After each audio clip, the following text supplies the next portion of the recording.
손흥민 펜토 채널에 오신 것을 환영합니다. 오늘은 한국 축구계를 흔들고 있는 사건에 대해 알아보겠습니다. 홍명보 감독 임명 과정에서 드러난 일련의 비리들. 한국축구협회는 그동안 전문성과 투명성을 기대받아왔던 조직이지만 이제는 비판의 중심에 서게 되었습니다. 권력층 인사들, 즉 정몽규 회장, 김정배 부회장, 이임생 기술이사까지 모두 감독 임명 과정에서 심각한 규정을 위반한 혐의를 받고 있습니다. 그렇다면 실제로 무슨 일이 일어난 걸까요? 누가 책임을 져야 할까요? 홍명보 감독은 이 사건에 어떤 연관이 있는 걸까요? 이번 사건의 진실을 파헤쳐 보겠습니다. 화면을 떠나지 마세요. 이 이야기는 여러분이 한국 축구 운영에 대해 다시 한번 생각해보게 만들 것입니다.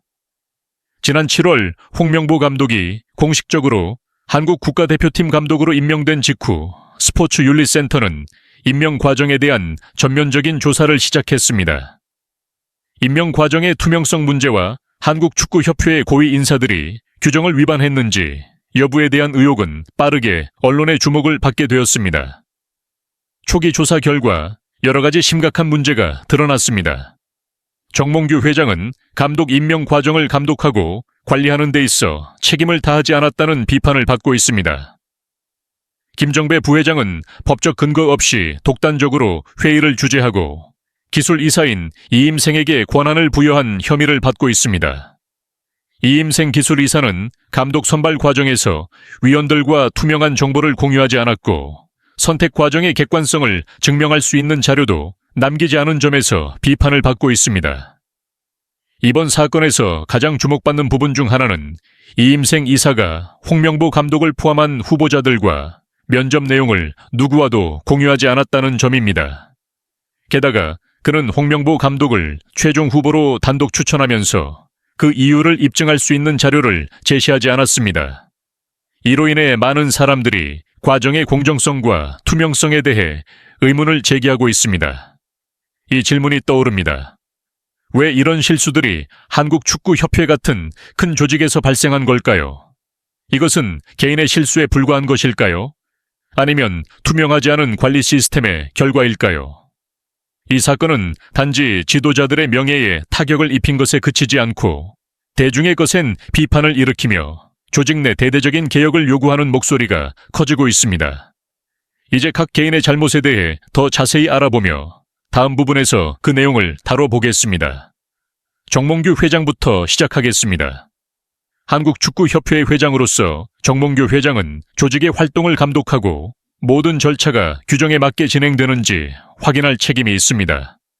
하지만 스포츠윤리센터는 정 회장이 이 의무를 다하지 못했다고 결론 지으며 관리 및 감독의 의무를 위반한 것으로 평가했습니다. 보고서에 따르면 그는 감독 임명 과정에서 발생한 규정 위반 사항에 대해 적시에 개입하거나 처리하지 않았습니다. 또한 업무에 대한 책임감 부족으로 하위직의 심각한 실수들이 이어졌다는 비난을 받고 있습니다. 다음은 김정배 부회장입니다. 김정배 부회장은 이번 사건에서 또 다른 주요 인물로 그의 결정은 스포츠윤리센터에 의해 강하게 비판받았습니다. 첫 번째 위반 사항. 김 부회장은 이사회 승인 없이 독단적으로 회의를 주재하고 이임생 기술이사에게 감독을 선임할 책임을 부여했습니다. 이는 권한을 넘은 행위로 주어진 권한을 넘어선 결정이었습니다. 두 번째 위반 사항. 김 부회장은 자신의 책임 범위에 속하지 않는 기술 관리와 감독 임명 등 분야에 개입했으며 한국축구협회의 운영과 사업 관리 업무에 집중해야 했습니다. 스포츠윤리센터는 그가 권한을 남용했다고 결론 지으며 이로 인해 조직의 투명성과 공정성에 심각한 영향을 미쳤다고 평가했습니다. 이제 이임생 기술이사의 잘못을 살펴보겠습니다. 홍명보 감독 임명 과정에서 이임생 이사는 후보자들과 직접 면접을 진행했으며 그 후보자들 중에는 유명한 감독들인 구스타보 포예트, 데이비드 와그너, 홍명보 감독도 포함되었습니다. 그러나 그의 작업 방식은 규정을 심각하게 위반했습니다. 그는 면접 내용을 다른 이사회 멤버들과 공유하지 않았습니다. 홍명보 감독을 최종 후보로 선택한 결정이 객관적이고 합리적이라는 것을 증명할 수 있는 자료나 증거가 없었습니다. 이임생 이사는 언론의 정보 유출 우려가 있었다고 주장했으나 스포츠윤리센터는 이를 근거 없는 추측으로 일축했습니다. 이임생 이사에 대한 가장 큰 비판은 임명 과정에서 객관성과 공정성을 깨뜨렸다는 점입니다. 이는 한국축구협회의 신뢰도에 큰 타격을 주었으며 팬들로부터 큰 불만을 일으켰습니다. 홍명보 감독에 대해 스포츠윤리센터는 홍명보 감독이 감독 선임 과정에 직접적으로 영향을 미쳤거나 자신의 영향력을 행사하며 개입했다는 증거는 찾을 수 없었다고 밝혔습니다. 그러나 그가 임명된 과정에서 많은 위법 사항이 존재했기 때문에 이로 인해 그는 대중의 눈에 부정적인 이미지를 갖게 되었습니다. 스포츠윤리센터의 결론에 따르면 정몽규 회장, 김정배 부회장, 이임생 기술이사 등 3명의 주요 인물은 모두 문화체육관광부로부터 중징계 또는 엄격한 징계를 요구받았습니다. 이들의 실수는 축구협회의 투명성에 영향을 미쳤을 뿐만 아니라 한국 축구가 팬들의 신뢰 위기 속에 놓이게 만든 사건이었습니다. 이 사건은 한국 축구협회와 전국의 스포츠 기관들에게 큰 경고가 되었습니다. 우리는 다시 한번 질문을 던져야 합니다. 현재의 관리 시스템이 정정성과 투명성을 보장할 만큼 강력한지 아니면 대중의 신뢰를 회복하기 위해 전면적인 개혁이 필요할지에 대해 말입니다. 사건이 공개되자마자 여론은 강력하고 다양한 반응을 보였습니다. 수천 명의 한국 축구 팬들은 홍명보 감독 임명 과정을 비판하며 이 과정이 한국 축구협회의 투명성과 공정성이 결여된 증거라고 주장했습니다. 팬들은 이 선택에 실망감을 나타냈고 특히 감독 선임 과정이 협회의 기본 규정을 따르지 않았다는 사실을 알게 되자 분노했습니다. 일부는 홍명보 감독의 임명이 외부 요인에 의해 영향을 받았을 가능성이 있으며 후보자의 전문성이 아닌 다른 요소들로 결정된 것이라며 비판했습니다. 이로 인해 한국축구협회의 리더십과 관리 능력에 대한 국민들의 신뢰는 크게 떨어졌습니다. 반대 의견을 가진 인물들은 입이 없었다면 결과가 달라졌을 것이라고 주장하며 이러한 실수들이 더 이상 반복되어서는 안 된다고 강조했습니다. 축구 전문가들 역시 감독 선임 과정과 한국축구협회의 관리 시스템을 비판하며 목소리를 높였습니다.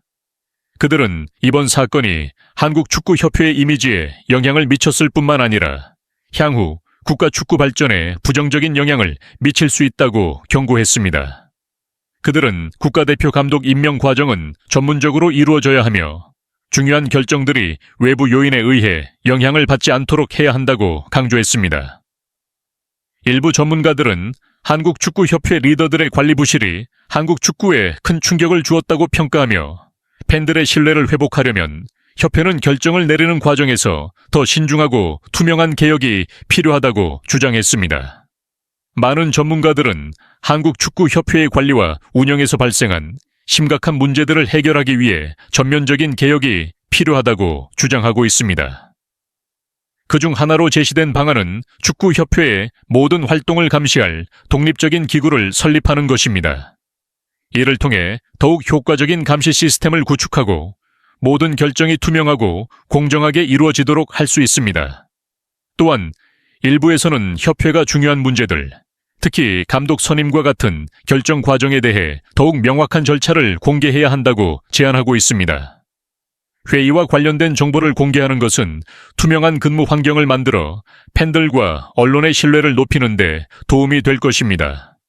마지막으로 이번 사건은 한국축구협회뿐만 아니라 모든 스포츠 기관에 큰 교훈이 된다는 점을 부인할 수 없습니다. 앞으로 이런 심각한 실수를 방지하려면 각 기관은 명확하고 투명한 절차와 함께 철저한 감시 체계를 마련해야 합니다. 특히 모든 결정에서 공정성과 객관성을 보장하는 것이 신뢰를 구축하고 지속 가능한 발전을 이루는 핵심 요소입니다. 현재 대중은 문화체육관광부의 조사 결과와 구체적인 조치에 큰 관심을 가지고 있습니다. 한국축구협회가 과연 개혁을 추진하고 투명한 스포츠 환경을 만들기 위해 변화를 일으킬 수 있을지 주목됩니다. 계속해서 지켜봐 주세요.